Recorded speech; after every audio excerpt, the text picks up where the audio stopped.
سے جب باہر نکلے ایک قبیلہ نظر آیا. قبیلے پہ نظر پڑی. اس قبیلے کے اندر ایک اونٹ تھا جو سرخ رنگ کا تھا. میرے آقا کی نظر جیسے اس اونٹ پر پڑی, میرے آقا کو وہ اونٹ پسند آ گیا. میرے آقا کی نظر اس اونٹ پر پڑی, وہ اونٹ میرے آقا کو پسند آ گیا. میرے آقا جاتے ہیں اس قبیلے کے سردار سے, پوچھتے ہیں کہ دیکھیے میں یہاں پر اونٹ خریدنے نہیں آیا تھا, میں تو سیر کرنے آیا تھا اور میری نظر آپ کے اونٹ پر پڑ گئی اور مجھے یہ اچھا لگا, میں اسے خریدنا چاہتا ہوں لیکن میرے پاس قیمت نہیں ہے. میں اسے خریدنا چاہتا ہوں, میرے پاس قیمت نہیں ہے, تو آپ اگر مجھے ادھار پہ یہ دیتے ہیں میں اسے لے کر جاتا ہوں اور تھوڑی دیر کے بعد پیسے بھجوا دیتا ہوں. حضرات محترم, وہ قبیلے کے لوگ اور وہ سردار میرے آقا کے حسن کے جلوے میں گم ہو گئے.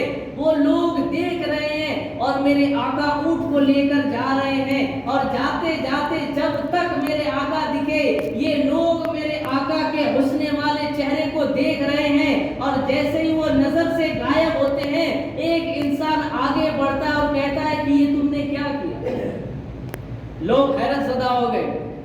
وہ شخص پوچھتا ہے کہ کیا تم میں سے کوئی اسے جانتا ہے؟ لوگوں نے کہا ہم نہیں جانتے. پھر اس شخص نے پوچھا کیا تم اس کا نام جانتے ہو؟ لوگوں نے کہا ہم اس کا نام نہیں جانتے. پھر وہ انسان پوچھتا ہے کیا تم اس کا ایڈریس جانتے ہو؟ لوگوں نے کہا کہ ہم نہیں جانتے. اس انسان نے پوچھا کیا تم جانتے ہو وہ کہاں سے آیا, کہاں کا رہنے والا, کون ہے, تم اسے جانتے ہو؟ وہ لوگوں نے کہا کہ ہم نہیں جانتے ہیں. پھر اس کے بعد کہا کیا اس نے قیمت دی؟ تو وہ لوگ کہتے ہیں قیمت نہیں دی. اس انسان نے کہا کہ کیسے لیا؟ تو لوگوں نے کہا وہ ادھار پر لے کر گیا. پھر اس کے بعد وہ انسان پوچھتا ہے کہ کوئی ضمانت دینے والا ہے, کوئی گواہ ہے اس کے خلاف, کوئی اسے جانتا ہے؟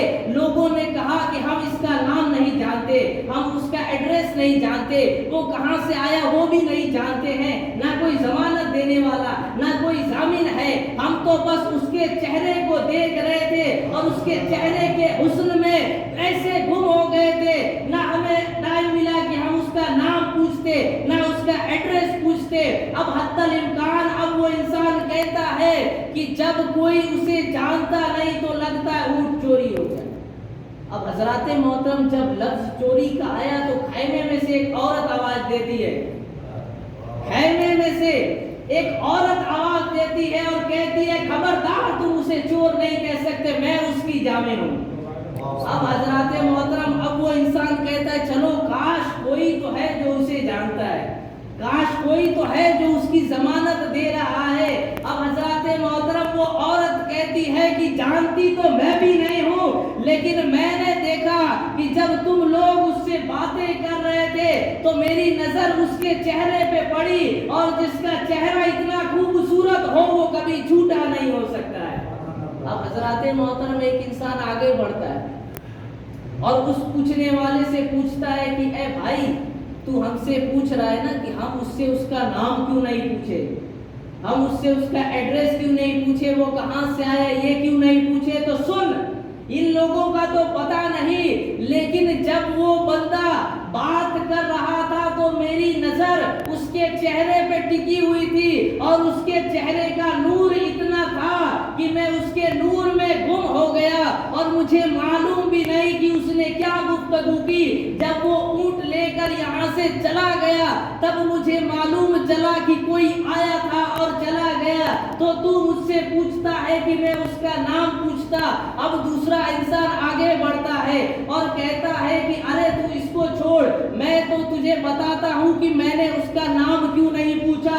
یہ انسان تو اس کا چہرہ دیکھ رہا تھا, لیکن میں اس نوجوان کے اس بالوں کو دیکھ رہا تھا. اس کے بال کا عالم یہ تھا کہ اس کے بال کو دیکھتے دیکھتے میں اس کے بالوں میں گم ہو گیا تھا, اور مجھے نام پوچھنے کا بھی وقت نہیں ملا.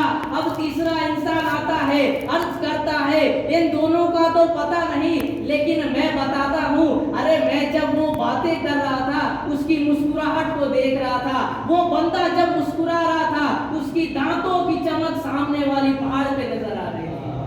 اب تو کہتا ہے کہ میں اس کا نام پوچھتا, میں اس کا حسن پوچھتا. اب حضرات محترم چوتھا بندہ آگے کہتا ہے کہ یہ لوگ تو حسن دیکھ رہے تھے, یہ بالیں دیکھ رہے تھے، یہ اس کے ہونٹ اور دانت کو دیکھ رہا تھا، لیکن قسم خدا کی میں تو جب وہ بندہ مجھے دکھا میری نظر اس کی نظروں پہ پڑی، اور قسم خدا کی اس کی نظر جیسی نظر میں نے پوری کائنات میں نہیں دیکھی، اس کے نظر جیسی نظر کسی کی مل ہی نہیں سکتی۔ اور اس موقع کو دیکھ کر بریلی کا امام پکار اٹھتا ہے، لم یاتی نذیر و کبھی نظرن مثلے تو نشد پیدا جانا، جگراج کو تاج ترے سرسو ہے تجھ کو شہد و سرا جانا، انفی آتش و سخا کا آدم اے گیسوئے پاک ہے ابر کرم، برسن آرے رم جم دو بوند ادھر بھی گرا جانا۔ تو حضرات محترم مصطفیٰ کی تو شان یہ ہے کہ لوگ اگر ان کے حسن کو دیکھیں تو اس میں گم ہو جاتے تھے۔ اب حضرات محترم بات آگے بڑھ رہی تھی، اب اچانک دو صحابی آتے ہیں، جو صحابی آگے عرض کرتے ہیں اور پوچھتے ہیں اے لوگوں بتاؤ تو صحیح میرے آقا کو اونٹ کس نے دیا ہے؟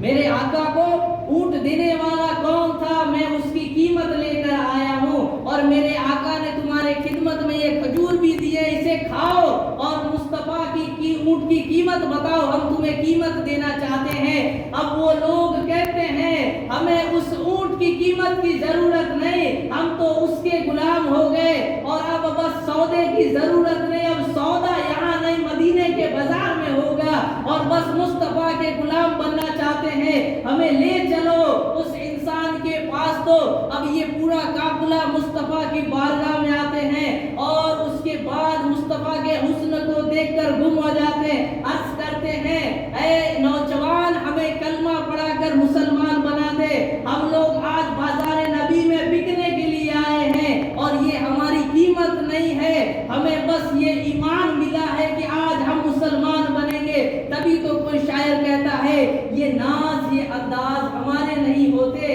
جھولی میں اگر ٹکڑے تمہارے نہیں ہوتے، ملتی نہ اگر بھیک حضور آپ کے در سے، اس ٹھاٹ سے منگتوں کے گزارے نہیں ہوتے، اور بے دام ہی بک جائیے بازار نبی میں، اس شان کے سودے میں خسارے نہیں ہوتے، اس شان کے سودے میں خسارے نہیں ہوتے۔ اب